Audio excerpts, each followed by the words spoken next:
जी अस्सलाम वालेकुम। वालेकुम सलाम। आपका नाम? शाहज़ेब। माशाल्लाह।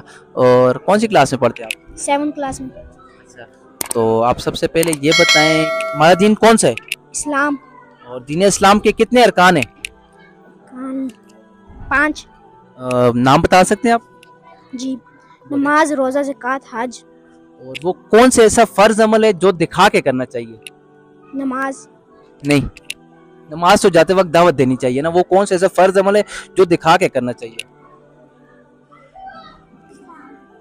रोज़ा या रोज़ा। ज़कात वो वाहिद अमल है जो दिखा कर करना चाहिए, जो आपको देख कर कोई और भी दे। ठीक है। तो आप ये चीज़ बताएं कि कुरान पाक में कितने पारे हैं? 30। और उनमें से कुछ पारों के नाम आपको आते हैं?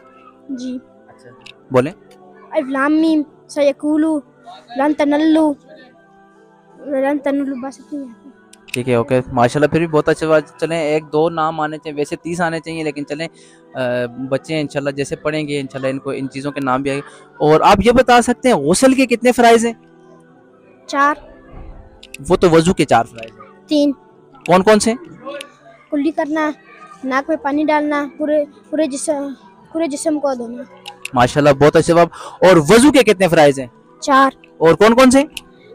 कुल्ली करना, मुंह धोना, कुल्ली करना, नाक में पानी, हाथ धोना, पाँव की टहनियों को धोना, पूरे सर का मसा करना, मुंह धोना, हाथ धोना, पूरे सर का मसा करना, और पाँव को टखनों समेत धोना। और नमाज के फ़राइज़ आप बता सकते हैं? नहीं, मुझे नहीं आता। अच्छा, नमाज के कुल 13 फ़राइज़ हैं, 7 नमाज के बाहर हैं और 6 नमाज के अंदर हैं। ठीक है जी। और वो भी इंशाल्लाह हम आपको सीखने के लिए इंशाल्लाह बताएंगे। Okay, thank you so much. अल्लाह हाफिज़।